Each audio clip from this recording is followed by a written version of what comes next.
Certaines histoires semblent sorties d'un livre de contes fantastiques, mais elles sont aussi réelles que l'air que nous respirons. Imaginez un pays englouti par les ténèbres, où la méchanceté règne librement et où tout espoir a disparu. Maintenant, imaginez un petit garçon, si jeune qu'il a du mal à nouer ses lacets, sur le point de porter le fardeau d'un royaume entier. Cela paraît incroyable, n'est-ce pas? Et pourtant c'est ainsi que commence l'histoire extraordinaire de Josias, le plus jeune roi de l'histoire d'Israël et contre toute attente, l'un des plus grands. Préparez-vous à découvrir un récit qui transformera votre façon de voir le courage, la foi et la puissance qu'une seule personne peut avoir pour changer le destin d'un peuple. Juda, le royaume du Sud, traversait une période difficile. Autrefois puissant sous la direction de David et de Salomon, il était désormais affaibli et moralement brisé. Les rois qui succédèrent à Salomon s'éloignèrent pour la plupart du chemin de Dieu, incitant le peuple à adorer des idoles et à ignorer la justice. C'est dans cette époque de ténèbres spirituelles qu'un enfant naquit, appelé à changer le destin de Juda. Son nom était Josias, fils d'Amon et petit-fils de Manassé, deux des dirigeants les plus corrompus que Juda ait connus. Dans 2 Rois 21, versets 19 à 20, on découvre un aperçu du comportement d'Amon. Amon avait seulement 22 ans lorsqu'il monta sur le trône et il régna à Jérusalem pendant seulement 2 ans. Il suivit les mauvaises voies de son père, Manassé. La corruption et le culte des idoles s'étaient enracinés dans la culture du pays. Des autels dédiés à des dieux étrangers couvrirent la terre, et le temple de Dieu à Jérusalem était abandonné, ignoré et profané. Le peuple s'était tellement éloigné de la vérité divine que même la loi transmise par Moïse, le cœur de l'alliance entre Israël et Dieu, avait été oubliée. Josias grandit au milieu de ce désastre spirituel. Son père, Amon, suivait le même chemin que Manassé, adorant de faux dieux et favorisant l'injustice. Dans 2 Rois 21, versets 21 à 22, la Bible dit qu'Amon vécut comme son père, qu'il adora les mêmes idoles et qu'il se détourna complètement du Seigneur. Il rejeta le Dieu de ses ancêtres et refusa de lui obéir. Le règne d'Amon ne dura pas longtemps. Après 2 années sur le trône, il fut assassiné dans son palais par ses propres serviteurs. Selon 2 Rois 21-23 à 24, ces hommes complotèrent contre lui et mirent fin à ses jours dans sa maison. Mais le peuple de Juda se révolta, tua les conspirateurs et plaça Josias sur le trône à la place de son père. Ainsi, dans des circonstances tragiques et inattendues, Josias devint roi de Juda à l'âge de 8 ans. Ce moment décisif est rapporté dans 2 Rois 22:1. Josias n'avait que 8 ans lorsqu'il devint roi, et il régna à Jérusalem pendant 31 ans. Un enfant gouvernant un peuple en détresse, cela semblait voué à l'échec. Les défis étaient immenses. Comment un enfant aussi jeune pouvait-il corriger des années de déclin spirituel? Comment pouvait-il, issu d'une famille tournée vers le mal, trouver la bonne voie? Les réponses commencèrent à apparaître dès les premières années de son règne. Trop jeune pour gouverner seul, Josias fut guidé par des conseillers dignes de confiance. Parmi eux se trouvaient probablement Hilkija, le grand prêtre, et Shaphan, le secrétaire royal, qui jouèrent plus tard des rôles clés dans les réformes entreprises par Josias. Ces hommes fidèles contribuèrent sûrement à forger le caractère du jeune roi, en nourrissant en lui un profond respect pour Dieu. Même si la Bible ne détaille pas son éducation, on peut supposer qu'il apprit les traditions d'Israël et les paroles des prophètes. En grandissant, son intérêt pour les choses spirituelles s'intensifia. Il entendit sans doute parler de David et Salomon, ses ancêtres, rois sages et dévoués. Peut-être se demandait-il comment Juda avait pu tomber si bas et ce qu'il fallait faire pour réparer les dégâts. Ces premières années furent sans doute une période d'apprentissage qui posa les bases de l'homme qu'il allait devenir. Pendant que ses conseillers géraient le royaume, Josias gagnait en discernement et en sagesse. Vers l'âge de 16 ans, il commença à s'impliquer davantage dans la direction du pays. Son jeune âge, loin d'être un obstacle, devint une force. Il n'avait pas été corrompu par les pratiques des rois précédents. Josias était prêt à conduire Juda sur un nouveau chemin. Ce qui suivit fut l'un des plus grands réveils spirituels de l'histoire de la nation. Né dans une lignée marquée par le mal, Josias était sur le point d'accomplir une mission qui allait transformer Juda et laisser un exemple puissant de fidélité. À 16 ans, Josias entreprit un chemin spirituel qui allait redéfinir sa vie et celle de son peuple. Un moment clé est rapporté dans 2 Chroniques 34:3. La 8e année de son règne, alors qu'il était encore jeune, il commença à rechercher le Dieu de David, son ancêtre. Et la 12e année, il se mit à détruire les sanctuaires païens, les poteaux d'Achéra, ainsi que les idoles sculptées et en métal à Jérusalem et dans tout Juda. Ce verset marque le début d'un renouveau personnel et national. Ayant une meilleure compréhension, Josias reconnut l'état spirituel de son royaume et ressentit un profond désir de se rapprocher de Dieu. Ce n'était ni politique ni stratégique, c'était une recherche sincère de la vérité. Le jeune roi passa sûrement des heures à lire d'anciens parchemins, à parler avec des chefs religieux et à essayer de comprendre l'histoire de son peuple et sa relation avec Dieu. Il apprit les promesses faites à Israël, les commandements donnés à Moïse et les conséquences que Juda subissait à cause de son éloignement. À mesure qu'il gagnait en sagesse et en maturité spirituelle, son désir de ramener une vraie dévotion envers Dieu devint plus fort. À 20 ans, il était prêt à agir avec audace. Dans 2 Chroniques 34:3-5, on apprend que la 12e année de son règne, il entreprit de purifier Juda et Jérusalem des lieux de culte païens, des poteaux sacrés et des idoles en bois et en métal. Il fit personnellement détruire les autels de Baal. Les statues et les images qui se trouvaient dessus furent brisées. Il les réduisit en poussière et répandit les restes sur les tombes de ceux qui y avaient offert des sacrifices. Il fit même brûler les ossements des prêtres païens sur leurs propres autels pour purifier entièrement le pays. Ces actes révélèrent de la détermination et le courage profond de Josias. Josias ne se contentait pas de son propre renouveau spirituel. Il voulait débarrasser toute la nation du faux culte. Éliminer les idoles et les autels étrangers n'était pas chose facile.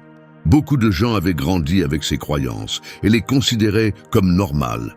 Pourtant, Josias resta ferme dans sa mission d'effacer tout ce qui s'opposait à la vraie foi en Dieu. Et il ne s'arrêta pas à Juda. Ses efforts atteignirent les villes des territoires du Nord, Manassé, Éphraïm, Siméon et Nephtali, comme le rapportent 2 Chroniques 34:6-7. Dans ces villes, même en ruine, il fit abattre les autels et les poteaux sacrés, brisa toutes les images, les réduisit en poussière et détruisit toutes les idoles du soleil dans tout le pays d'Israël. Ce n'est qu'après cela qu'il retourna à Jérusalem. Le fait que Josias ait mené ses réformes au-delà des frontières de Juda est important. Même si ces régions étaient sous domination assyrienne, Josias croyait qu'il était de son devoir de purifier toute la terre que Dieu avait donnée à Israël. Puis, à la 18e année de son règne, alors qu'il avait 26 ans, Josias prit l'une des décisions les plus importantes de son règne: restaurer le temple du Seigneur. Selon 2 Chroniques 34:8, après avoir purifié le pays et le temple, Josias envoya Shaphan, fils d'Asalia, Maaséja, le gouverneur de la ville, et Joach, fils de Joachaz, le secrétaire, pour réparer la maison du Seigneur, son Dieu. La reconstruction du temple fut un tournant majeur dans le renouveau spirituel de Juda. Construit à l'origine par Salomon, le temple était le cœur du culte d'Israël et un symbole fort de la présence de Dieu parmi son peuple. Mais des années d'abandon spirituel l'avaient laissé en ruine. Restaurer le temple reflétait l'espoir de Josias de rebâtir la relation brisée entre Dieu et son peuple. Puis, pendant les travaux, un événement survint qui allait encore approfondir les réformes de Josias. Hilkija, le grand prêtre, fit une découverte qui changea tout. Ce moment est rapporté dans 2 Chroniques 34:14-15. Alors que les ouvriers manipulaient l'argent apporté au temple, Hilkija tomba sur un objet remarquable, un rouleau contenant la loi transmise par Moïse. Il se tourna vers Shaphan, le secrétaire royal, et dit « J'ai trouvé le livre de la loi dans le temple du Seigneur. » Hilkija remit alors le rouleau à Shaphan. Cette découverte fut décisive. Le livre contenait probablement tout ou partie des 5 premiers livres des Écritures, oubliés ou cachés pendant des années d'infidélité. Sa redécouverte offrit à Josias et au peuple une vision claire des attentes de Dieu et des termes de son alliance avec Israël.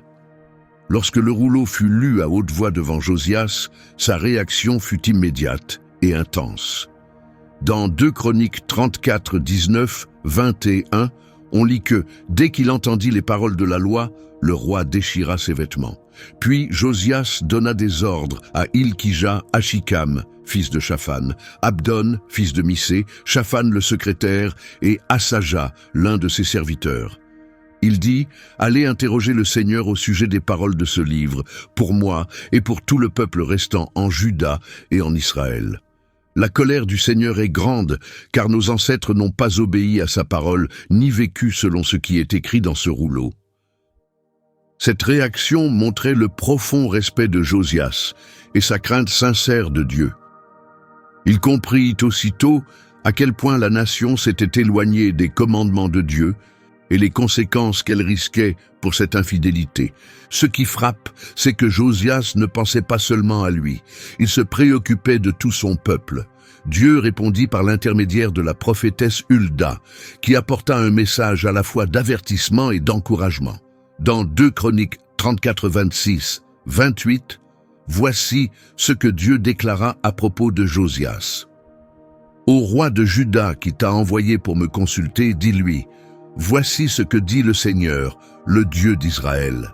Parce que ton cœur a été touché et que tu t'es humilié en entendant ce que j'ai dit contre ce lieu et ses habitants. Parce que tu as déchiré tes vêtements et pleuré devant moi, je t'ai entendu, dit le Seigneur. Je te laisserai mourir en paix, tu seras enterré avant que le malheur ne vienne. Tes yeux ne verront pas la catastrophe que je vais faire venir sur ce pays et ses habitants. » Ce message apporta à Josias à la fois la paix et un sentiment d'urgence. Même si le jugement sur Juda ne pouvait plus être évité, Dieu reconnut l'humilité du roi et lui promit qu'il ne verrait pas le désastre à venir. Inspiré par cette parole, Josias rassembla toute la nation pour un événement sacré. Il convoqua tout le monde, des gens de toutes conditions, les prêtres, les Lévites, les habitants de Jérusalem et de tout Juda. 2 Chroniques 34, 30 à 31 racontent ce qui se passa ensuite. Le roi se rendit au temple avec tout le peuple et lut à haute voix tout ce qui était écrit dans le rouleau. Les paroles de l'alliance trouvées dans la maison du Seigneur. Puis Josias se tint devant l'assemblée et fit une promesse publique au Seigneur. Il s'engagea à suivre Dieu, à obéir à ses lois et à vivre selon chaque parole de l'alliance, pleinement et sincèrement, de tout son cœur et de toute son âme. Ce moment, où le roi et le peuple renouvelèrent leur engagement envers Dieu, marqua le sommet de la mission spirituelle de Josias et un tournant décisif pour Juda. Josias guida le peuple dans une promesse renouvelée de servir Dieu et de suivre ses lois. Cela marqua le début d'un nouveau chapitre de foi et d'obéissance qui allait transformer la nation avec le temps. Avec l'alliance restaurée, Josias lança un vaste programme de réformes qui allait profondément influencer la vie spirituelle et sociale de Juda. L'objectif du roi était clair: éliminer toute idolâtrie et replacer le vrai culte du Seigneur au cœur de la vie nationale. L'un de ses premiers gestes fut de parachever la purification spirituelle entamée des années auparavant. Selon 2 Rois 23:4, Josias ordonna à Hilkija, le grand prêtre, aux autres prêtres et aux gardiens de la porte de retirer du temple tous les objets consacrés au culte de Baal, d'Achéra et des astres. Il fit brûler ces objets hors de Jérusalem, dans la vallée du Cédron, et les cendres furent transportées à Béthel. Ce geste montrait la fermeté de Josias. Non seulement il détruisit les objets liés aux faux dieux, mais il fit aussi retirer leurs cendres de la ville sainte. La mention de Béthel est significative, car cette ville avait longtemps été un centre d'idolâtrie dans les régions du nord. Mais Josias ne s'arrêta pas aux objets. Il prit des mesures contre ceux qui avaient égaré le peuple. Dans 2 Rois 23:5, On lit que Josias renvoya les prêtres que les anciens rois avaient nommés pour brûler de l'encens sur les hauts lieux de Juda et de Jérusalem. Ces hommes offrèrent de l'encens à Baal, au soleil, à la lune, aux étoiles et à tous les corps célestes. Ce geste montrait que Josias savait qu'un vrai changement ne pouvait pas venir uniquement de la suppression des symboles. Il fallait aussi écarter ceux qui avaient encouragé la fausse religion. Une grande partie de sa réforme consistait à centraliser le culte à Jérusalem. Il détruisit les nombreux lieux de culte locaux, ces sanctuaires disséminés devenus des foyers d'idolâtrie. Dans 2 Rois 23, 8-9, on lit que Josias fit venir les prêtres de tout Juda et profana les hauts lieux depuis Géba jusqu'à Beersheba, y compris ceux près de la porte de Josué, le gouverneur de la ville. Ces lieux avaient été corrompus. Bien que ces prêtres ne puissent plus servir à l'autel du temple, Josias leur permit quand même de manger le pain sans levain avec les autres prêtres. Cette centralisation suivait la loi de Moïse, qui exigeait que les sacrifices aient lieu dans l'endroit choisi par Dieu. En même temps, Josias montra de la miséricorde envers les prêtres des hauts lieux. Il ne les bannit pas, mais leur assigna un rôle limité. L'un des actes les plus marquants de la réforme de Josias eut lieu à Béthel. Ce lieu occupait une place tristement célèbre dans l'histoire. C'est là que Jéroboam Ier avait installé un autel après la division du royaume, détournant le peuple du vrai culte. Dans 2 Rois 23, 15-16, Josias détruisit à la fois l'autel et le sanctuaire construit par Jéroboam, celui qui avait fait pécher Israël. Il brûla le sanctuaire, le réduisit en poussière et brûla le poteau d'Achéra qui se trouvait à proximité. En observant les lieux, il aperçut des tombes sur la colline. Il ordonna de retirer les ossements de ces tombes et de les brûler sur l'autel détruit, le rendant ainsi impur, comme l'avait prédit autrefois l'homme de Dieu. Ce moment accomplit une ancienne prophétie et devint un signe fort d'unité spirituelle entre Israël et Juda, réunis à nouveau dans l'adoration du seul vrai Dieu.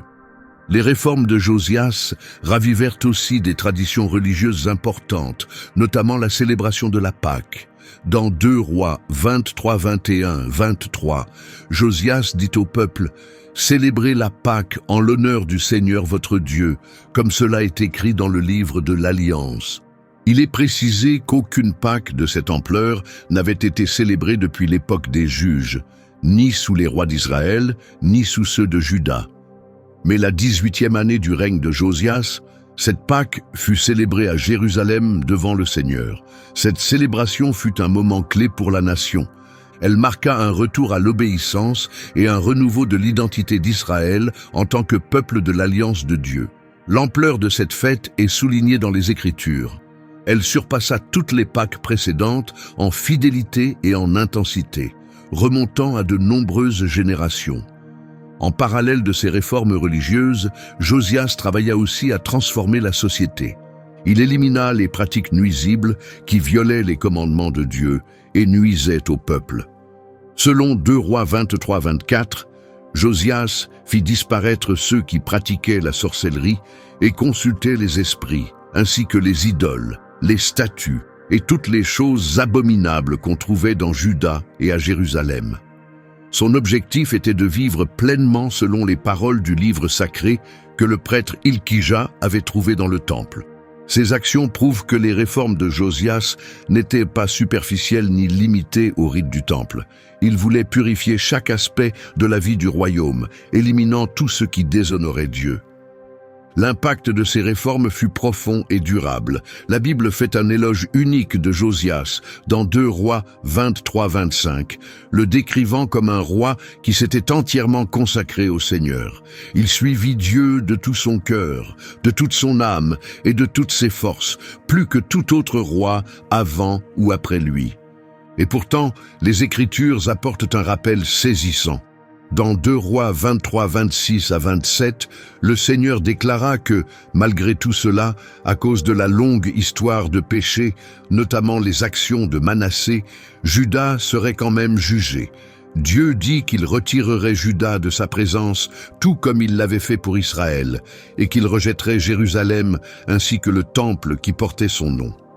Ces paroles montrent clairement que, même si les efforts de Josias étaient sincères et puissants, ils ne pouvaient pas effacer les conséquences de siècles de désobéissance. Et pourtant, l'héritage de Josias resta puissant. Ces réformes apportèrent un renouveau nécessaire et aidèrent le peuple à se reconnecter à sa foi pendant son règne. Plus encore, il laissa un exemple de dévotion totale et d'obéissance, un modèle qui n'aurait pas existé sans son courage. La réforme de Josias fut un moment décisif pour Juda, une dernière chance de revenir à Dieu avant l'exil tragique à Babylone. Même si ces réformes ne purent empêcher le jugement à venir, elles laissèrent un héritage de foi et de fidélité qui résonna à travers les générations, pendant l'exil et bien au-delà. La période qui suivit les grandes réformes de Josias fut marquée par la paix et la prospérité, souvent appelée l'âge d'or. Cette époque ne fut pas seulement un réveil spirituel, elle inclut aussi une stabilité politique, des avancées sociales et une croissance économique. L'influence de Josias alla bien au-delà du domaine religieux. Il joua un rôle actif dans la direction de tous les aspects de la vie nationale. Son règne fut marqué par l'intégrité et la justice, selon les principes énoncés dans la loi de Moïse. Le livre des Proverbes, qui retrouva probablement de l'importance durant ce temps de renouveau, donne une idée du type de dirigeant que Josias fut. Dans Proverbe 29, verset 14, il est écrit « Un roi qui juge les pauvres avec justice verra son trône durer longtemps. » Cela reflète la vision d'un souverain qui se soucie de l'équité. Des valeurs que Josias semble avoir mises en pratique durant son règne. Il est possible qu'il ait réformé le système judiciaire pour que les décisions soient prises selon la loi de Dieu. Il se peut aussi qu'il ait instauré des protections pour les plus vulnérables, comme les pauvres et les sans défense, en appliquant les principes des livres de Moïse. Sur le plan social, les réformes de Josias provoquèrent un changement durable. L'élimination du culte idolâtre et des pratiques religieuses trompeuses n'était pas seulement un acte spirituel, cela transforma la culture elle-même. Des rituels comme la prostitution sacrée et les sacrifices d'enfants, introduits par d'anciens rois, furent interdits. Cela mena à une meilleure qualité de vie et à un sentiment plus fort de communauté parmi le peuple. Le retour à la loi de Moïse encouragea aussi l'aide envers les plus démunis, les veuves, les orphelins et les étrangers. Le livre du Deutéronome, probablement inclus dans le rouleau retrouvé lors de la restauration du Temple, contient des instructions claires à ce sujet. Au chapitre 24, versets 19 à 21, il est écrit « Lorsque tu moissonnes ton champ et que tu oublies une gerbe, ne retourne pas la prendre. Elle est pour l'étranger, l'orphelin et la veuve, afin que le Seigneur ton Dieu bénisse tout le travail de tes mains. Quand tu secoues tes oliviers, ne repasse pas sur les branches. Ce reste est pour l'étranger, l'orphelin et la veuve. Quand tu vendanges ta vigne, ne cueille pas tout, laisse-en aussi pour eux. » Josias a probablement veillé à ce que ces principes soient respectés, créant une société fondée sur la compassion et la justice de Dieu. Sur le plan économique, le règne de Josias fut une période de croissance et de stabilité. Même si la Bible ne détaille pas ses stratégies financières, on peut supposer que son leadership fort et ses réformes spirituelles ont favorisé un environnement propice au commerce et à l'agriculture. Avec le culte centralisé à Jérusalem, la ville est sans doute devenue un carrefour de pèlerinage et d'échanges, ce qui a stimulé l'économie locale. Les fêtes annuelles attirant les fidèles au temple, Jérusalem bénéficiait d'un afflux constant de visiteurs et de ressources. Ces pèlerinages soutenaient l'activité économique. De plus, la paix durant le règne de Josias favorisa le commerce. Des routes plus sûres à travers Juda permettaient aux marchands de voyager et d'échanger avec les nations voisines. La richesse du royaume sous Josias est suggérée par l'ampleur des projets publics qu'il put financer, notamment la grande restauration du temple. La Bible souligne les ressources considérables consacrées à cette œuvre, preuve d'une économie florissante. Sous Josias, Juda connut également une expansion territoriale et une influence croissante dans la région. Alors que la puissance assyrienne s'effondrait, Josias étendit son autorité vers le nord, dans les anciens territoires du royaume d'Israël. Mais cette expansion n'était pas seulement politique, elle avait un but spirituel. Josias espérait étendre ses réformes religieuses au-delà des frontières de Juda, envisageant peut-être une réunification d'Israël par le retour à Dieu. La force de Josias comme dirigeant se vit aussi dans ses relations avec les grandes puissances. Sa capacité à s'opposer à l'Égypte montre la puissance politique et militaire que Juda avait acquise sous son règne. L'impact de Josias ne se limitait pas à son royaume. Sa foi et ses réformes envoyèrent probablement un message aux autres nations. Le prophète Sophonie, qui prophétisait à l'époque de Josias, parla d'un temps où les peuples se tourneraient vers Dieu.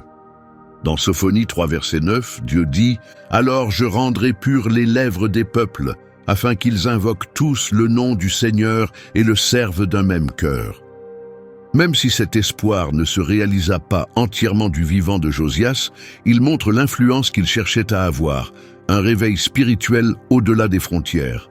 Le règne de Josias inspira aussi un renouveau culturel et artistique en Juda. La redécouverte des écrits sacrés raviva sûrement l'intérêt pour les récits, les chants et la sagesse d'Israël. Beaucoup de psaumes et de proverbes furent peut-être rassemblés et valorisés à cette époque. La musique, élément essentiel du culte, connut sans doute un nouvel élan sous Josias.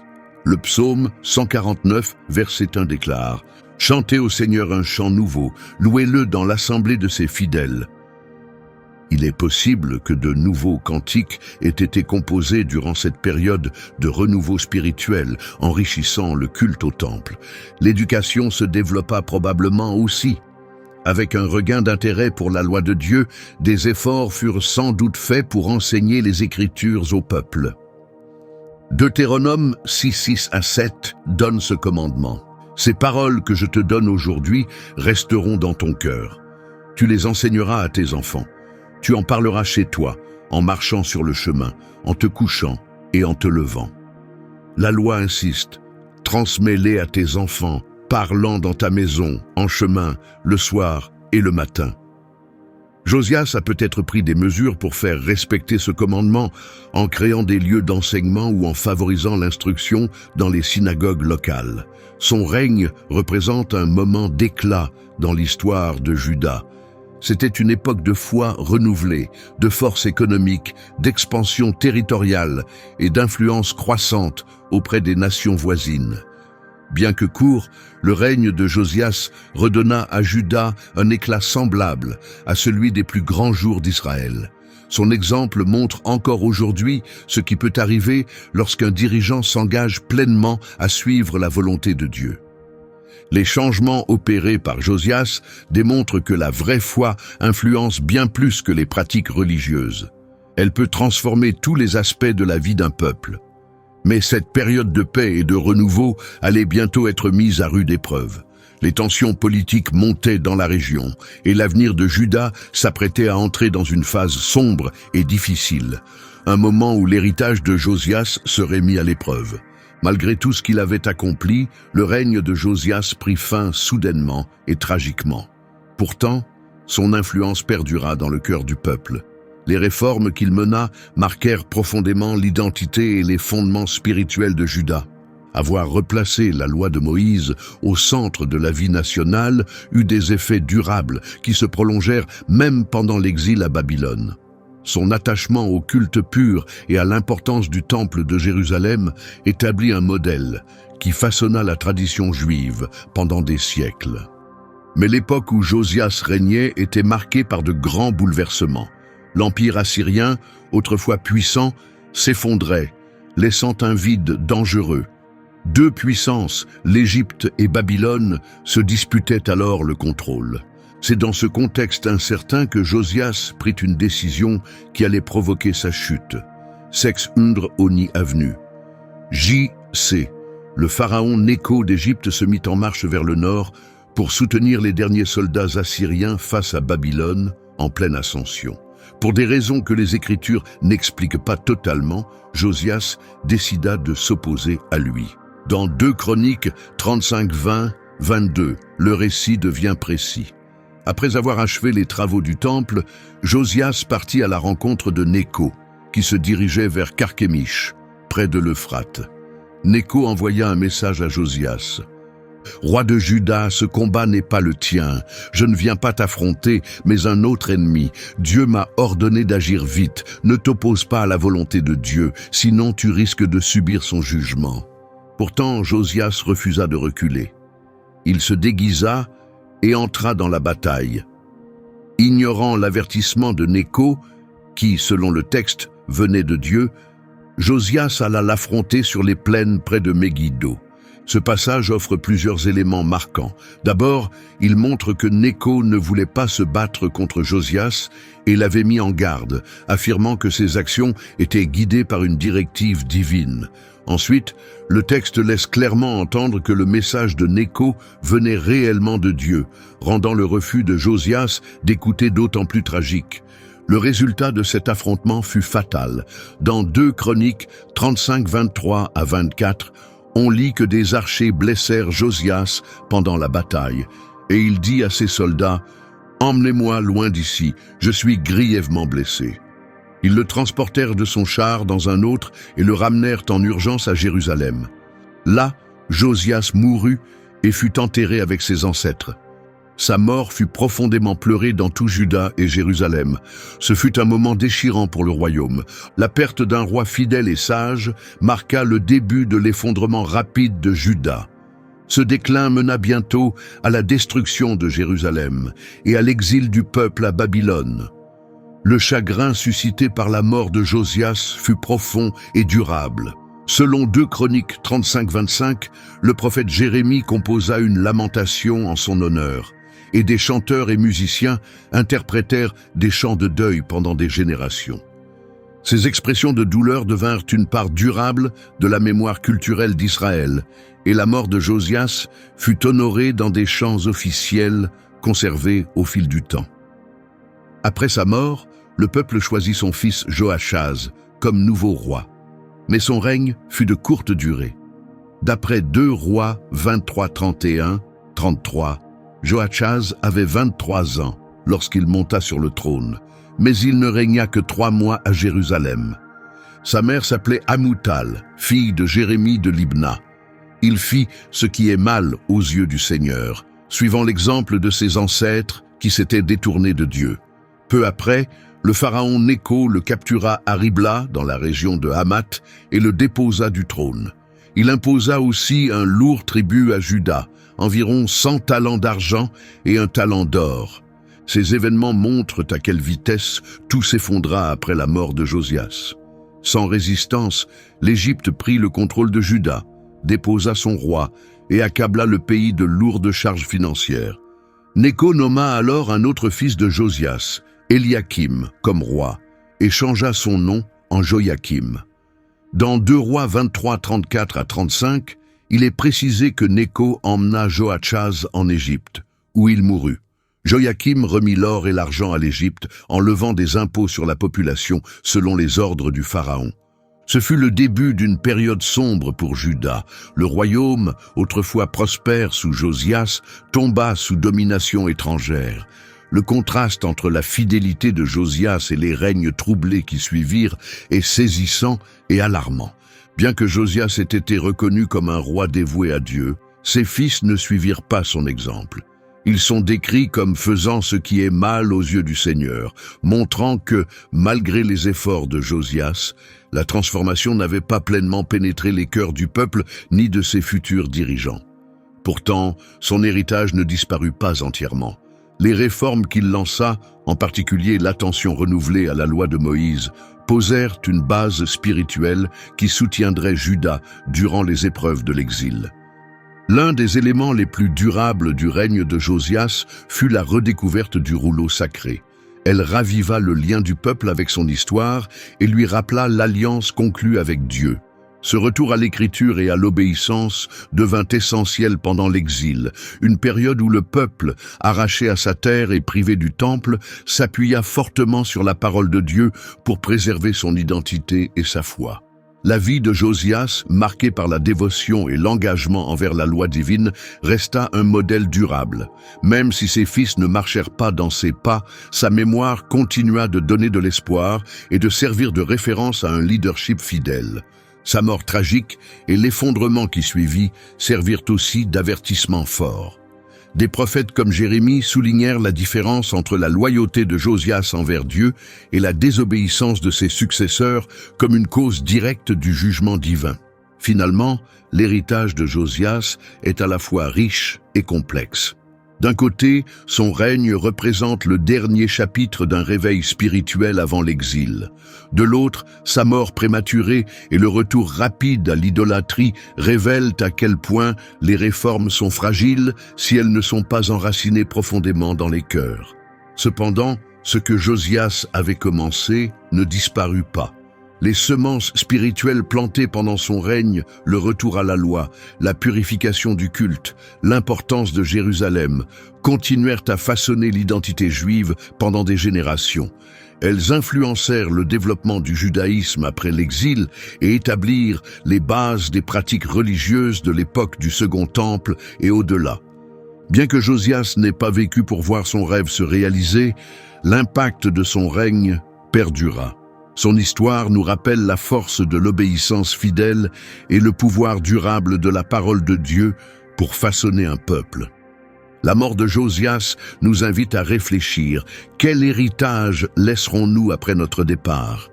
Quelles décisions pouvons-nous prendre aujourd'hui pour construire quelque chose de significatif pour nos familles, nos communautés et nos nations? Si cette histoire de foi, de courage et de leadership vous a touché, pensez à partager cette vidéo avec quelqu'un qui a besoin d'encouragement. Et si vous souhaitez découvrir d'autres récits puissants qui fortifient et élèvent la foi, n'oubliez pas de vous abonner à la chaîne et d'activer les notifications.